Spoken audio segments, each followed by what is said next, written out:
Hey guys, Ben from Small Time Life here. Sorry I haven't made a video in a while. I was in Cuba with my family, drank a lot of beer on the beach. Very good time. Anyways, the point of this video today is actually on an Altoids tin. This was a big thing, survival tin I should say. This was a big thing about 3, 4, 5 years ago. If you didn't have an Altoids tin, you weren't very cool. I've built this back then and I never really made a video on it, but I'm going to make a video of it today. And I'll show you guys my interpretation of it. And yeah, anyways, let's break it down. And thanks for watching. Alright guys, so I guess we'll break down my Altoids tin. Obviously, if you guys haven't noticed, this is not a brand name Altoids tin. It's the same size, but this came with my BK9. It's the same quality, it's the same thing really, but just obviously it doesn't have the Altoids trademark.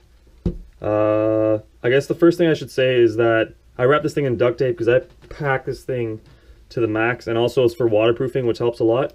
I guess first things first, we'll unwrap the duct tape. I usually use electrical tape, but I took it off about a week ago to make sure everything was okay before I did this video, and I just split duct tape in half. Obviously it works as well. Thumbs up for the tan line for my bracelet from the resort. Isn't it great? over my wrist, look at that, awesome. So I'm gonna open this thing. It's probably gonna jump out at me. Jesus. I guess first things first, I guess I'll do the lid. I don't really want to take the tape off because it's kind of a pain in the butt. But anyways, it's 3 X-Acto blades, you know, for utility knives, and then it's also 2 safety pins. Excuse me, I'm going to take a sip of water.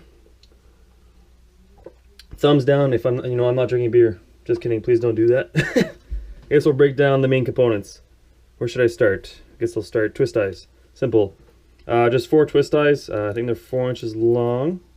You never know you're going to need twist ties. They always work good. If you need zip tie or you need to tie something, you know, they're good.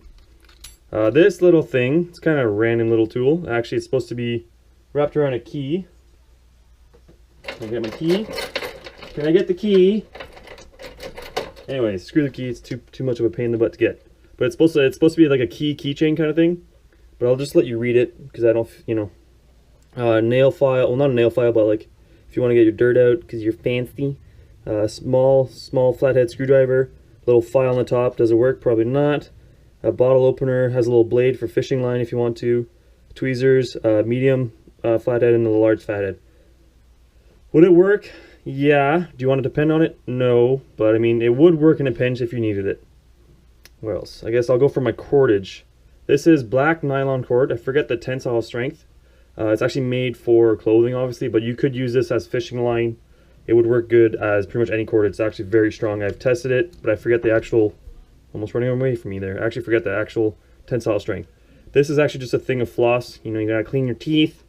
No, but actually floss is actually very good cordage. Also don't know the tensile strength. I guess for my last cordage, if you guys find a lot of components that are orange, it's actually from, I'll probably put it in the description below. It's a good little kit, but it's an SOL. I'll put the name here. You guys can see that. SOL. It's survive outdoors longer. I say shit out of luck because you don't really want to depend on this stuff. It is pretty good quality, but it's alright. So I guess this is my last cordage. This is a 150-pound test. I think it's about 25 feet long. This is obviously something you would use to build a shelter, which is good. I just almost unwrapped it there. So that's my cordage. I guess fire's next, I guess. So this is also a little flint starter from SOL. Does work pretty good. And then also I have 4 tinder quicks. And then some snare wire. You know, you're trapping the animals. Jesus, why so much noise? I guess next thing is little pocket compass. Would you want to depend on this? I mean, I'm gonna explain this later, but it's a decent little compass. But obviously, you wouldn't want to depend on this as your main compass. I mean, it does point true north, but there is an air bubble. I need to get a better pocket compass, but it's all right. It does point true north, which is cool. This is my fishing kit, because I do live near the water. The components of this fishing kit, I guess I'll start from the top. This is a jig, a little bait worm, 2 black hooks, 2 bronze hooks, depending on the water color, some monofilament line, I think it's 8-pound test, and then 2 leaders. So hand fishing, I'm guaranteed you could catch a fish with that, so that's a good little fishing kit. It doesn't take up too much space. And then for sterilization and medical aid, I have 4 prep pads if you cut your hand.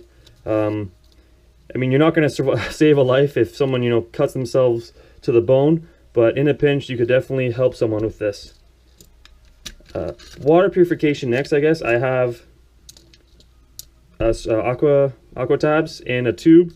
Just I can. This is 14, and then also this is 10. Right, so it's good.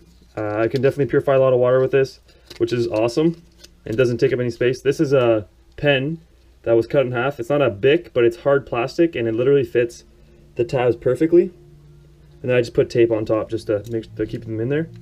And then like as my cup, I guess I could say this is just really good tin foil. This is a very multi-purpose tool. Obviously, you can make a cup, you could hold water, you could boil water, and then also if you have grease or some kind of oil, butter, you can actually rub it, and it would actually make it glossy, make it shinier, and you can actually use this as a signal mirror, which is a very cool option for that. And then we'll also, with the medical, I have 4 band-aids. The good quality band-aids, not the cheap stuff. So you can actually depend on these. Like I said, you didn't want, it's not a quick clot, but it would work in a pinch. And then my only cutting tool. Isn't that depressing? It's a Simmons. It's a good quality hacksaw that I just cut to fit my tin. Could you cut a tree down with this? Or, I mean, yeah, I would go for an 8-foot tree.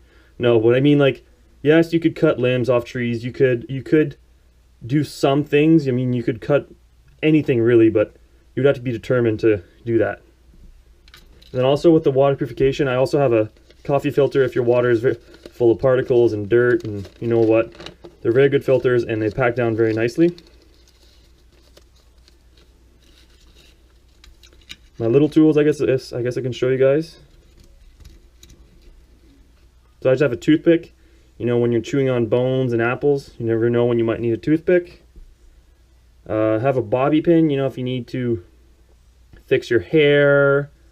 Honestly, I mean, if you clip something down, it's basically like a line clip. I guess I would consider that. It's a pretty good little tool. And then also have a good pair of tweezers. I mean, the tweezers on these are okay, but having a splinter in the woods is probably one of the worst feelings. So, or in your foot or something like that, a pair of tweezers is definitely something you would need. And then last but least, it's a sail needle. Obviously, you know, if you could stitch yourself, you could repair clothing. This is why I have the nylon cord. Very good little sail needle. I think it's about 2 inches. Just stab myself a little bit.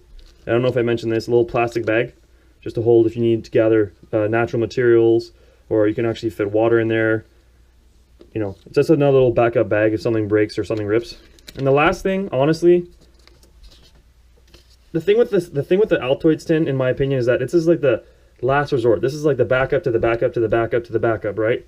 So I find in a situation where you don't have your main equipment and you don't have your backup equipment, and you're relying on an Altoids tin, which is honestly crazy, but it's a cool little thing.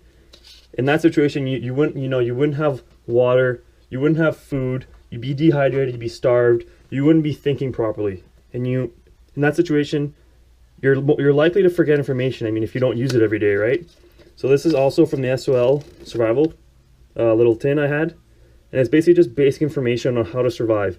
You know, water procurement, shelter, fire starting, signaling, traveling, how to navigate.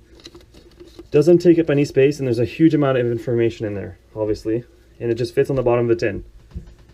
All right, guys, so that's pretty much my interpretation on the Altoids tin. I mean, these were pretty big thing a couple of years ago. I feel like I fit a lot in there, honestly, which is pretty cool. It does jump open at me when I do open it, but everything does fit in this little package. So anyways, guys, leave a comment on what you guys think on my Altoids tin. Leave a like, that really helps a lot. And please subscribe, guys, that really helps. I really want this channel to grow.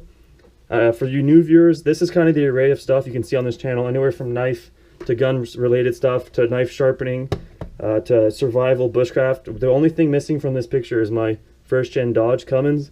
That's going to be here soon enough when the winter is over. Anyways, guys, thanks for watching, and see you on the next video.